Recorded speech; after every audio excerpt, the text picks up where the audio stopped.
Is it possible that UAP and UFO sightings around the world are in part a result of the activity of alien civilizations living deep underground, under the oceans, and even in underground bases on the moon? Could some of these sightings also be attributed to magical creatures such as fairies, Bigfoot, or other mythological creatures? Well, these are some of the questions being put forth in the hypothesis being presented in a recent paper by two Harvard professors and Professor Michael P. Masters. This paper has gotten a little bit of buzz in the mainstream media, as we could see recently. For example, it's been popping up a little bit here. See, just a day ago, NBC News, Harvard professor discusses research claiming aliens may live on Earth. So they brought in Avi Loeb because he's the big name, right, with Harvard talking about aliens, and rather than interviewing the two gentlemen from Harvard that wrote the paper. And I haven't listened to this yet, but you can see here from the Down to Earth, the Christian Harloff channel, that Loeb seems to be saying there's no evidence to support this claim, right? But look, like we've done, this here is part 3 of breaking down this paper here. We can see that they're not actually claiming anything.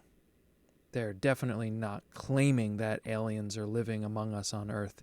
They're simply putting out the hypotheses that are out there and giving some of the evidence, some of the information that one could use to start to test these hypotheses. So, I don't know, the media spins it on that there claims that aliens are already living on Earth, right? But anyway, welcome back to Expanded Knowledge. I'm Anthony. I'm a history teacher and college professor that explores a variety of topics here to expand our knowledge of lesser-known historical events, ideas, and theories that challenge our understanding of our reality. And so today we are going to be finishing up on an analysis of this Harvard UAP paper that was just released, talking about the Cryptoterrestrial Hypothesis, which is this idea that, hey, usually it's two things. Either the UFOs are from aliens from outer space, or they're from some type of secret human technology.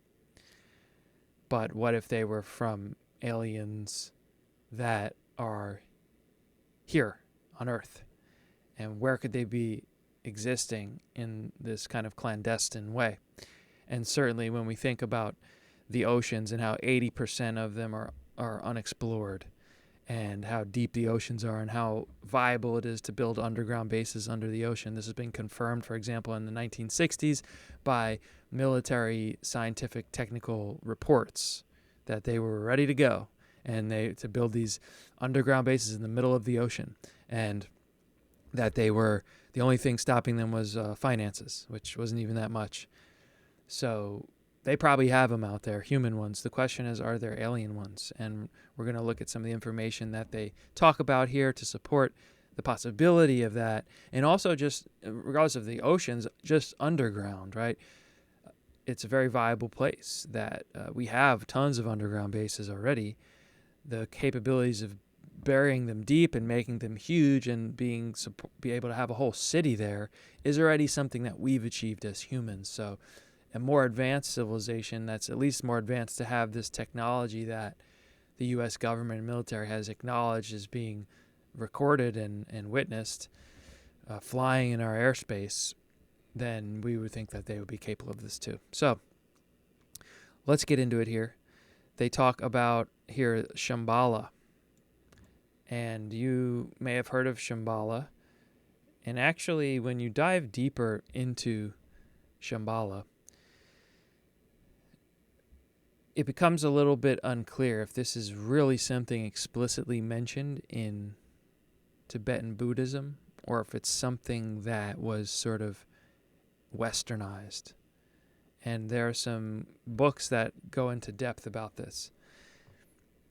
But the idea is that there's a underground sort of kingdom of advanced beings that live there. And in fact, people in the Soviet Union took this quite seriously and went in 1924 to search for an entrance to this underground entrance to this Shambhala.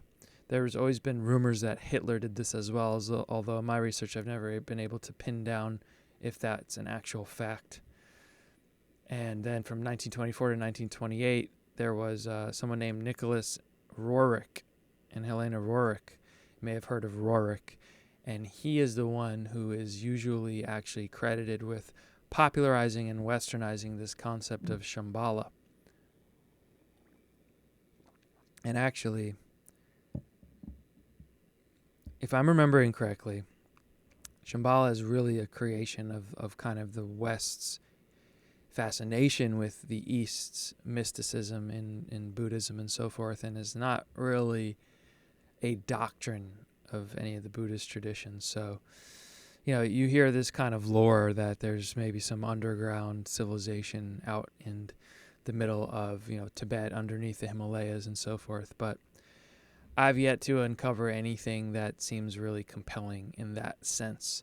But it's an interesting area to explore, and Roerich is interesting. And, he believed in this. He had also a UFO sighting out there. And interestingly, one of President Franklin D. Roosevelt's closest aides was a huge Roerich follower, devotee, and he was convincing the president to invest in some of these expeditions and so forth. So there's some interesting stuff to go into there. Now, they talk about Mount Shasta. You may have heard of Mount Shasta. Lots of paranormal, high strangeness, UFO activity there. And, one of the most prominent UAP hotspots in the U.S. There even seems to be recent photographic evidence of UAP emerging out of its peak. So also, there's been some pictures of that as well. And if those are real, it's certainly something very interesting. And apparently it's been confirmed. There's been hard UAP sightings coming from Mount Shasta. You could spend a lot of time studying Shasta and what's going on there. And of course, there's always been this legend that there's actually an underground civilization underneath Mount Shasta. And that's where the Lemurians retreated to. And it sounds hard to believe. And I'm definitely highly skeptical of all that. But, one day we may find out that truth is stranger than fiction. But that's an area worth exploring as well. And again, I think that's the point of this Harvard paper here, is just to throw out these things. And someone who's open-minded enough to dive into them, to go in and see if there's anything really there, and either disconfirm them or, shed further light on these theories, these legends, these rumors, right? These circumstantial evidence that seems to suggest, hey, something might be going on here. Now they have a section here on what they call magical cryptoterrestrials, and you may have, of course, heard of this. The idea here being, as we have highlighted here, that among these varied unconventional hypotheses is a fascinating class of proposed ultra-terrestrial beings that overlap with notions like angels, but which can still be considered part of the cryptoterrestrial paradigm. Yes, we see in cultures around the world, in their ancient texts, that there are these beings that sort of live on a higher plane, dimension, that can come and manifest in the human dimension, but have, more capabilities of kind of functioning in higher dimensions and having certain powers, mental powers, and so forth. And of course, they're popularized as angels in the Judeo-Christian lore, but you go, into the Middle East and the Islamic lore, you have the jinn, you have these in Asia and Japan, you have them in Native American traditions, African traditions, indigenous South American tradition. They're everywhere. And often these cultures, the indigenous cultures with these shamanistic traditions, are also using specific plants to speak with these people. And for example, the yahe or the ayahuasca in Peru in the Amazon, it's been cited by anthropologists and ethnobotanists traveling there that the indigenous people say we take this plant to commune with the little men and to learn from them. So it gets us to thinking things like elves, fauns, fairies. Yes, people who do certain plant substances such as ayahuasca, such as DMT, right? Something that's reported again and again as people encounter these elf-like beings. Terence McKenna was famous for reporting on that. And even things like fairies, if you go back far enough, you have, for example, Lord Dowding, who was a highly decorated admiral of the British military. And he was part of a society of fairies. And apparently, just like the UFO thing, right? The average person that gets into this probably starts out being skeptical and saying, flying saucers and all that. But then the more and more you look at the data, you come to realize that there's something very tangible and substantial going on. And even me right now, my default is like fairies just sounds, fantastical. And part of that is because that's what, has been in our fictional movies and stories and so forth. But I mean, apparently, and I haven't studied myself, but apparently there's a lot there. And it seems to be a lot of compelling evidence that fairies exist. And I also do believe in, again, to go back to the indigenous traditions, reading different books from different shamanic kind of people in Africa and in South America. This is commonplace. They're raised to see these fairies and these small people that are from other dimensions, and this is a part of their reality. And certainly if you've experimented at all with, in a responsible and safe way, with anything like psilocybin mushrooms or these type of psychedelic plant medicines, you probably have felt or even seen and perceived entities inhabiting other realms. So it's really not that far-fetched, even though on the surface it seems like it. And the question becomes, do they have something to do with this whole UAP phenomena?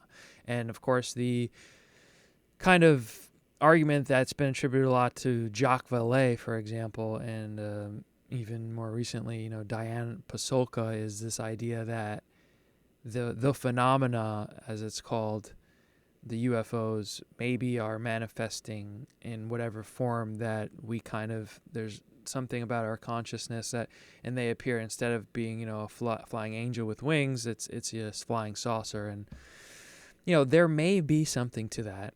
There may be. And I'm perfectly open to accept that that's part of what the phenomena is. And it certainly seems like there's a lot of evidence that supports the idea that consciousness interfaces and has an effect on this. And certainly in my own experience, I've actually had like 3 or 4 UFO sightings. But the one that was the most kind of clear cut to me, where it was like, holy crap, I just saw a gray disc-shaped object go across the sky and disappear in broad daylight. And I know I saw it. The one time that happened, there was totally like a moment of my consciousness that was thinking about something, and then it wasn't even in my vision. And for some inexplicable reason, I was like writing a text message, and I just turned my head around and looked up, and right there saw it. So I definitely think that our consciousness has something to do with this, and this is something that I think we should keep exploring. But I would lean towards not saying that that's fully what explains this phenomena, because apparently we have also recovered these nuts and bolts craft and tangible metal and technology and bodies, right? So what's that all about? And yes, ultimately, if something was of a sort of super consciousness and an extra dimensional being, certainly they could materialize matter, but what would all that elaborate kind of presentation be for? So anyway, I think that's an interesting point to bring up, and certainly there's something going on with the UAP, our consciousness, and this kind of idea of these interdimensional, magical, as they call them here, creatures or beings, entities. So, and here's a quote, right, about on this point. One need not believe in fairies to grasp that there is no good reason why one ought not to do so. To see the world as inhabited by these vital intelligences, or to believe that behind the outward forms of nature there might be an unperceived realm of intelligent order, is simply to respond rationally to one of the ways in which the world seems to address us, when we intuit simultaneously its rational frame and the depth of mystery it seems to hide from us. And yeah, again, I think that the psychedelics interact here, because the psychedelics are something that are stigmatized and taboo, right? Even me bringing them up makes me uneasy talking about it here. But they're plants that grow in nature, and if you consume them, you have an altered state of consciousness that it can really change your whole outlook on life in a very positive way. And this has been studied for many, many decades, continues to be studied today in an effort to legalize these substances. Because again and again and again, through controlled peer-reviewed studies, they're showing how immensely positive the outcome can be for people with a number of conditions. And one of the things is that I think that this quote does make a lot more sense, because one thing the psychedelics show you is that there's so much more that we're not perceiving in our regular day-to-day mentality, like the reducing valve that Aldous Huxley spoke about back in the day. So, and people here talking about, possessing a second sight, which allows them to plainly see spiritual beings all around them, and, using antipsychotics to kind of close that door. And that's another interesting point. We kind of see, this is a side subject, but we have all these mental illnesses where people are hallucinating or kind of perceiving other dimensions or voices and whatnot, and we tend to see this as something that must be treated and kind of contained. And of course, I understand that this can be debilitating for people. But it's just interesting, I think, that when you look at some of the indigenous cultures around the world, and particularly in North American Native Americans, and for example, the Inuit of Alaska, these kinds of people who today would be, psychotic or schizophrenic, they were actually seen as like a gift to the community, and that they could kind of download information and communicate with other realms that other people couldn't. So now we kind of treat it to suppress that, which I get is understandable for people trying to function in society, but it's just interesting how many, many years ago that was sort of utilized as a spiritual asset for the community. And again, to close out this point, saying it's more reasonable to think that we're reading our space-age preoccupations into a persistent phenomenon that might be much weirder than a simple visitation from the stars. Again, saying we're projecting our space-age fantasies into what it manifested as. And again, I think that there might be something to that, but I wouldn't write it all off as that. And I just don't think that it's that crazy to think that we could be visited by beings from other star systems who were doing the same thing that we're doing here, but made it a lot further along, advanced their technology. I mean, what would stop us from traveling to other planets, especially planets that are welcoming to life and to setting up colonies and so forth? So I'm open to it all. I really lean towards the above all all of the above explanation of UAP phenomena. Now, here is a very interesting part to me that they brought this up. They shift here into the underground and even the inner earth hypotheses. And they mention the Admiral Byrd and Operation High Jump legend, conspiracy theory. And they talk about how Admiral Byrd and the U.S. Navy going down to Antarctica, 1947. If you haven't learned about or haven't heard of that, definitely check that out. It's a very tantalizing theory, hypothesis. And, it's just interesting that they're bringing that up here.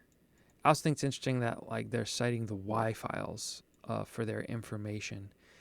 And from a critical point, I checked out their footnote here, and some of the information is actually inaccurate. The Admiral Byrd Operation High Jump Antarctica, hollow inner Earth, that whole thing is actually a topic that I've spent a lot of time researching and gathering notes on because it was just so interesting to me. And it is a bit of an anomaly when you look at why did the U.S. send this huge military expedition down to Antarctica right after World War II? And then before that, why did President Roosevelt have these strict secrecy orders for anything that was happening with going to Antarctica, for example? And you can get these documents and read them.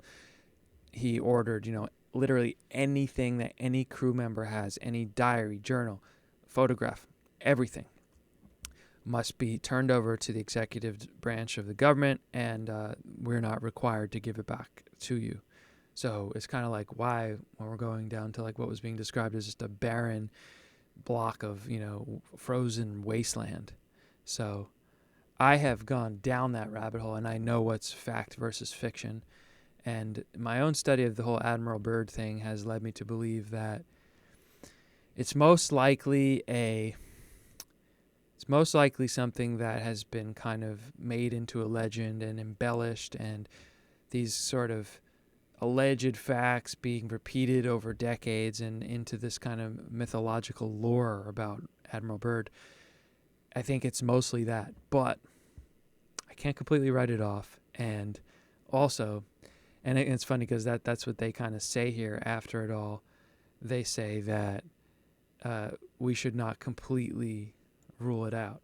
And of course, there's been a lot of other stuff about Antarctica, which they mention numerous UAP-related narratives. For example, Linda Moulton Howe did a lot of work in this, and these alleged Navy SEALs, going and giving an interview and saying that they, discovered this whole underground base at Antarctica. So, even though no strong evidence has turned up in my own research, and I've visited archives and stuff on this subject, there's something that feels like there's just something there that's being hidden, something that's being covered up. And maybe we will get to the bottom of it. Or it's just our imagination, right? Which is fine too. But it seems like something going on with Antarctica. Again, moving on to activity, that suggests that there could be underground bases underwater or bases on the moon. We have the Dulce Base story, which is the whole story, right, with Paul Benowitz and who they mention here.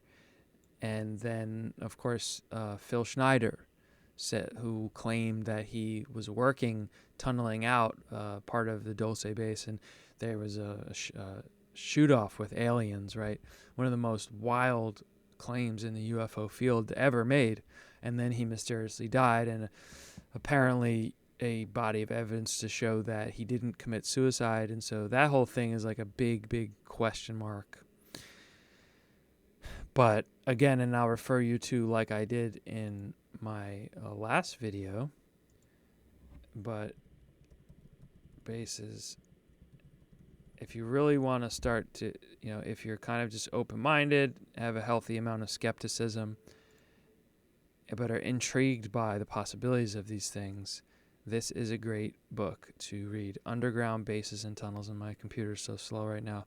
Underground Bases and Tunnels by Richard Sauter. It's all based on government documentation, military reports, etc. And you come away from that realizing that not only did we already start building these top secret deep underground military bases in the 1940s, but, let your imagination go with how far and where things have gone now up until 2024. And that goes for the oceans, too. 80% of Earth's oceans remain unexplored and uncharted. Alaska, we've seen all the mysteries of Alaska. So alleged pyramids, mystery golden orb, 3,000 meters underwater. And researchers have no idea what it is and are reportedly trying to ascertain if it's associated with a known species or new species or represents a previously unknown stage of life. So this is a very recent thing in 2023. Apparently witnessing some huge golden orb underwater. I haven't heard of that myself, but interesting. And in the green here, quote, while somewhat humbling to be stumped by this finding, it serves as a reminder of how little we know about our own planet and how much is left to learn and appreciate about our ocean. And I agree, and that goes back to having humility, as they call here in the paper, epistemic humility.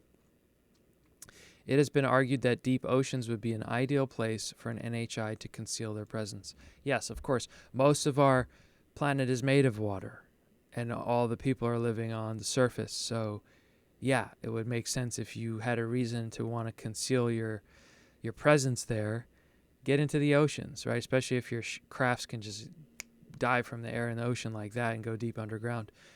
Not to mention, and Kevin Newth of UAPX, and he was a former NASA scientist now working with an organization studying UAPs, Kevin Newth, he said and made a very good point, and others have as well, that if you were traveling from planet to planet, water would make a lot of sense, because part of the challenge, right, of operating on another planet is the atmosphere is such a wild card. We're talking like thousands of degrees of temperature difference, right? And who knows what else it is made up of, what elements are present, and if your biological organism can breathe it, or even if you even breathe, and who knows, but his point was water can only be from, the freezing point of 32 degrees of Fahrenheit up until, however much before water, would boil off into vapor. So you have a range there, and it would be consistent, and it's hydrogen and oxygen. So to establish yourself and operate mainly in the waters on this new planet, or if you're exploring and hopping from galaxy to galaxy or planet to planet, the ocean would just make sense. And who knows what other kind of things that they're doing. I mean, let your imagination go. Maybe they have hydrogen-based renewable energy propulsion systems, and so they're traveling from planet to planet or galaxy to galaxy, and they're just, some of them at least, are just stopping in and docking in the ocean, recharging, and heading back out, or they're living under ocean for a long time, which leads us to James Cameron's 1989 film The Abyss, in which they say here, which may be more than just fiction. Apparently Jeremy Corbell had said, quote, I know for sure that it was highly informed by the actual information we have about the UFO phenomenon. So I don't know. I haven't seen that movie. Apparently it's about this, a alien race living under the ocean. And James Cameron is certainly an interesting one. And you wonder if he's in the know about something, what is Avatar all about? Or, is that going on? Is in some type of way, in some kind of analogous way or literal way? Are we avatars? You wonder about these things. And of course they mention, the Catalina Channel off of the California coast. There's a serious anomaly here. Tim Gallaudet has referred to it. You've seen it again and again. You've seen the activity off the Catalina coast there in California. Some have even said that there's a pyramid under there, but there's some kind of anomaly, maybe some kind of base.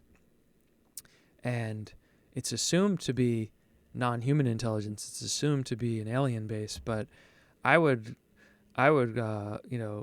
suggest that we pause and consider the possibility that it might be human, especially when you read the documentation. For example, in the book I just showed you, Underground Bases and Tunnels, and the follow-up to that, Undersea Bases by Richard Sauder, you see that they had plans, for example, to start tunneling from the coast, right, in the bedrock in the coast on land, and then tunnel out into the ocean. So when you look at the map of the Catalina coast, you see it's very viable that that could have been a U.S. military secret operation, submarine base, etc.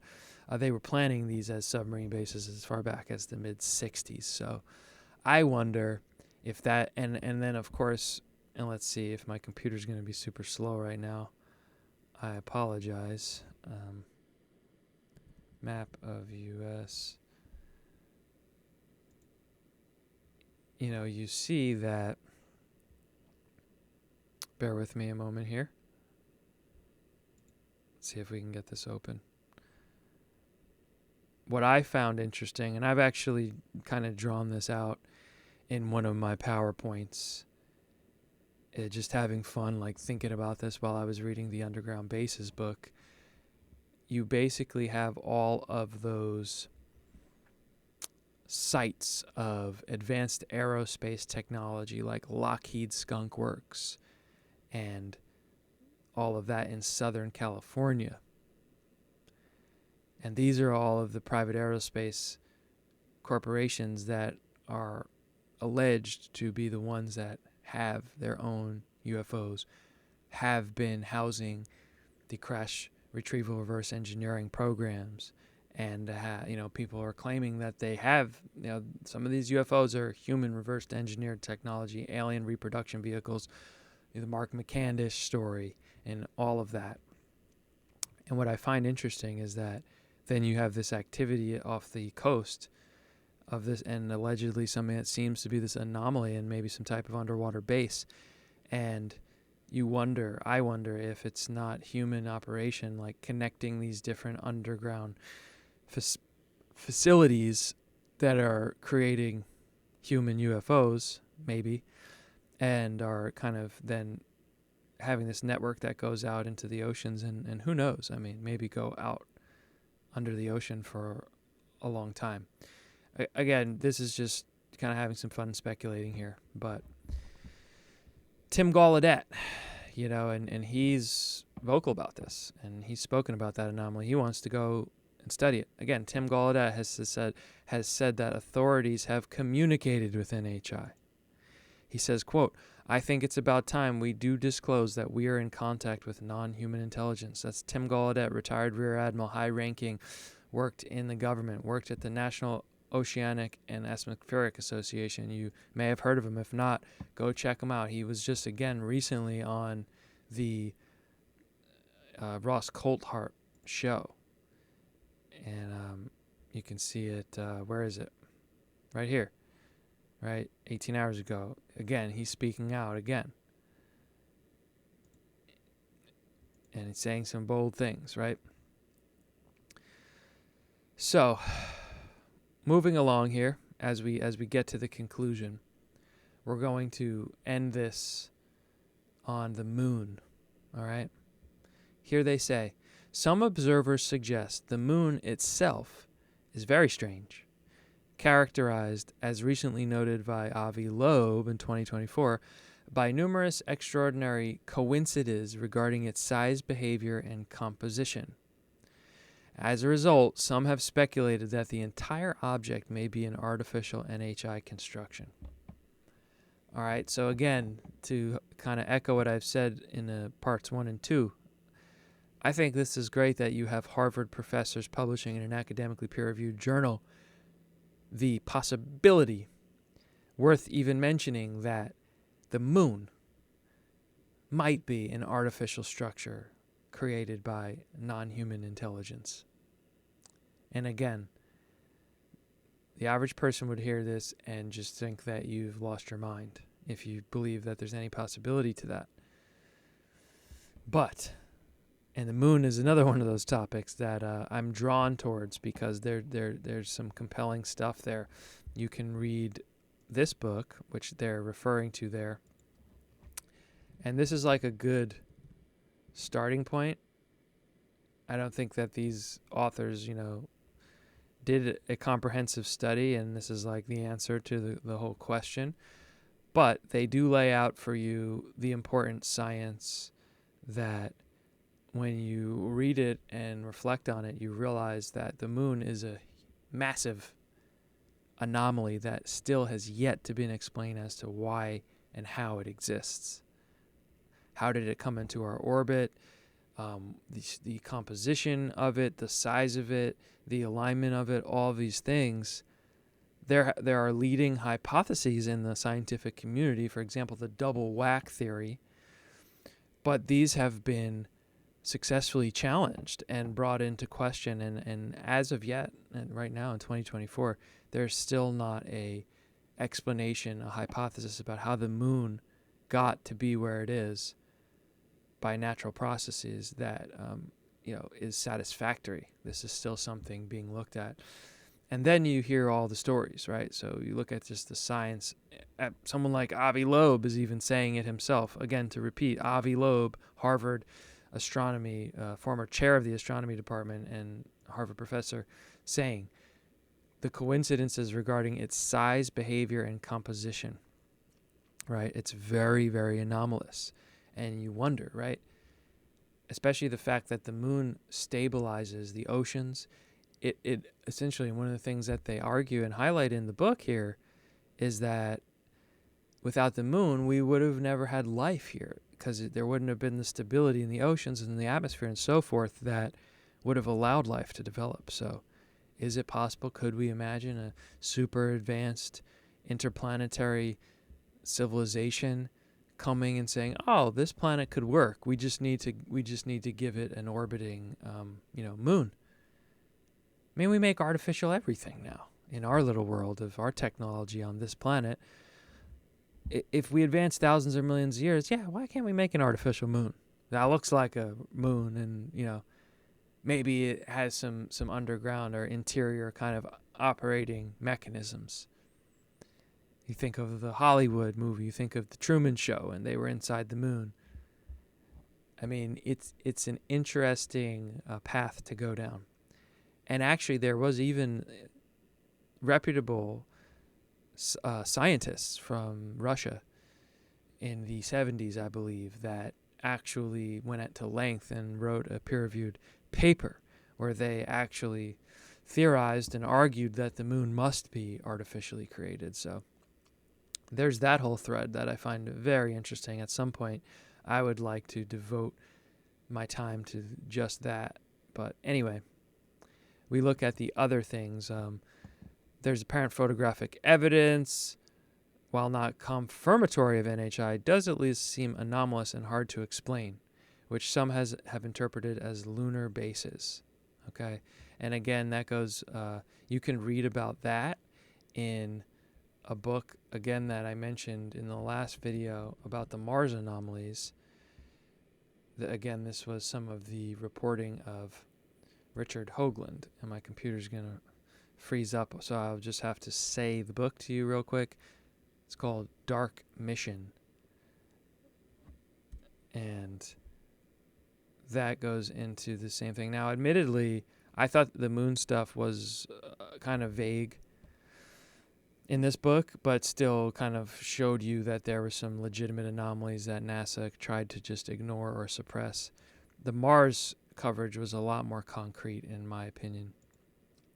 And then you have all these kind of rumors. You have this guy, Ken Johnston, who was, apparently a legitimate NASA, high-level NASA employee, high-level NASA. I don't know exactly his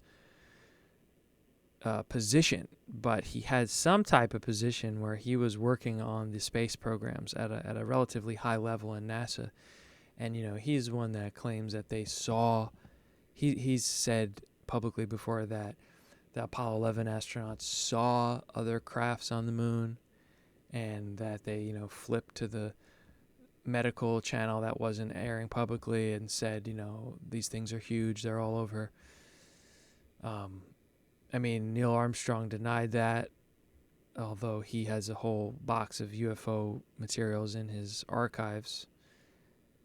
And Buzz Aldrin has denied it, but Buzz Aldrin has also said some very strange things and seemingly kind of slipped up in some interviews over the years, particularly in one in the early 2000s and the Larry King show, but also a documentary where he said that they saw a UFO on their way to the moon, and then he retracted that a couple years later. So, yeah, it's all very fascinating. And they also mentioned Carl Wolf here. Carl Wolf was a Disclosure Project witness, and he was basically a technician in the U.S. Air Force. He was brought in to try to fix one of the machines that was kind of relaying the orbiter footage from the moon. And someone in the photography room, his claim was that, and he said he would testify under oath before Congress. They never had a hearing and brought him in, but he said he was going to, that he was shown a picture and it was a base on the moon. And there was antennas, there were structures, there was things that looked like kind of like a satellite dish and tower. And he said he saw it. He just simply said that he saw it and swore by it. And you wonder how many other stories might be out there like this. And he died a very mysterious death, getting hit by a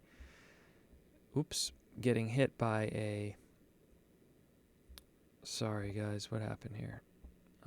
These are all the notes here. Bear with me a second here. Carl Wolf, he died very mysteriously. He was hit by a truck while riding his bike, and it seemed pretty sketchy. Funny side story, I actually did a FOIA request from the county police who did his investigation of his death, and I got all the documents on his death, and it was there were some red flags. Like they didn't order like a crime scene. They didn't order like an investigation of the accident scene, which is apparently very standard procedure. To see if there was negligence by the driver or whatnot. They called it off. And one of the officers, actually all of the officers who were on the scene, they were ordering this. There's a specific name for it, but it's basically like an investigation of the accident scene to see if there was negligence on the driver or criminal intent or whatnot, malicious intent. And the officers all were ordering them, but they all said in their report someone from higher up told them that they couldn't do the report, that they were busy, and so they never did it. I'm not saying that's proof that he was assassinated, but it's just sketchy. You see enough of these people with these kind of claims die these mysterious deaths, and you just wonder. So, wow, yeah, we've made it here to the end. It's just a ton of information that they throw out there in this paper, and here they just kind of conclude and wrap it up, what they've spoken about already. And, they talk about, it seems reasonable to wonder why they have chosen to remain hidden from humans for so long. The silence seems more puzzling, particularly since cryptoterrestrials would be both our longtime neighbors and by far our technological superiors. So yes, again, and this is something that Richard Dolan brings up a lot, which is like a good angle to take that you don't always hear from ufologists is, all right, well, been seeing them for 80 years now, at least regularly, all over the place, a lot of them. What are they doing? What's going on? What is the activity for? These are the questions we really need to answer. And, and then another one that goes with that, I think, just as importantly, as they highlight in the conclusion here, why the secrecy? Why the secrecy? There's many hypotheses and ideas as to why the secrecy. And I also tend to ascribe to the all of the above explanation. I think, we hear the secrecy is because we can't handle it. We couldn't handle the technology. We would just destroy ourselves. We would blow up the planet. And so there's almost like a somewhat of a benevolent or at least neutral intent on these beings to remain secret because of just how disruptive us knowing their presence and beginning to learn and even get access to their technology could just completely destroy our civilization and screw up our advancement as a civilization, and that might even be like a law or an agreement of some type of galactic federation, which again Hayam Eshed, 30-year Israeli space chief, has said publicly in 2020 that there is a galactic federation. I mean, as crazy as that sounds, maybe it's true.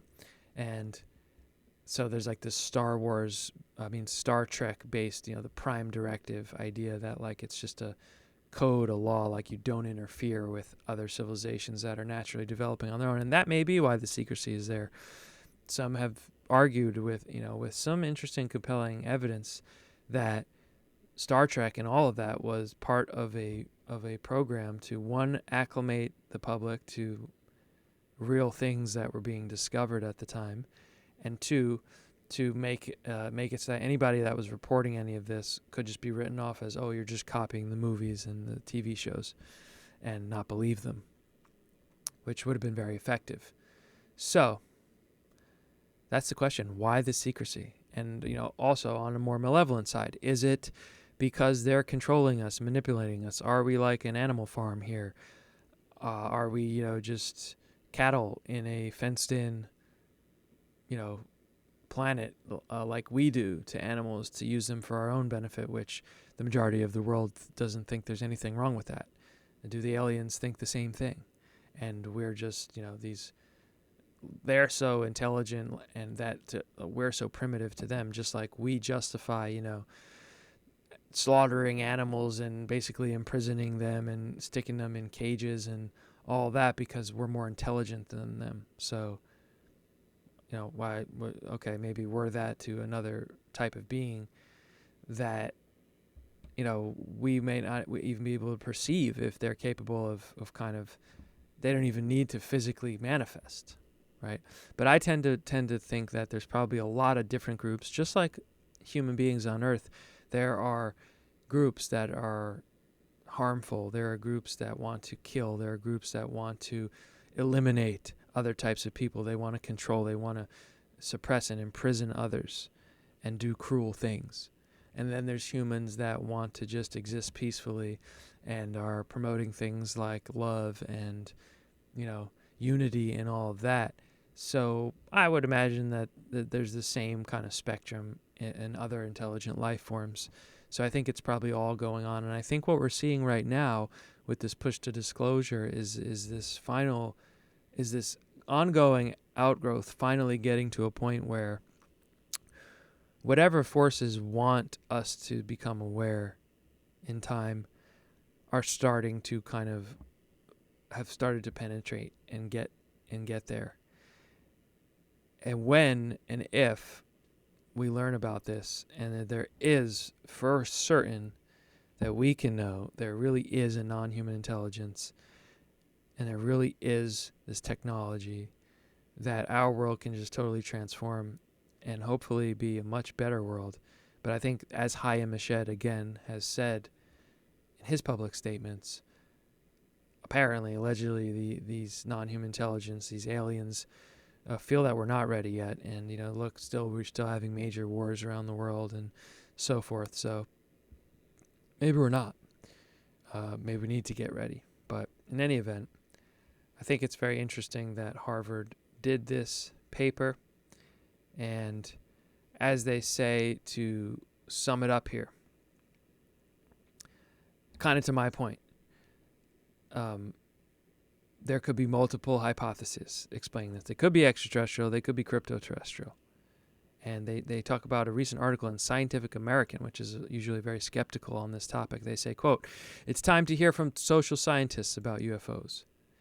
The topic often evokes talk of a separate, mysterious intelligence that must somehow be behind the sightings.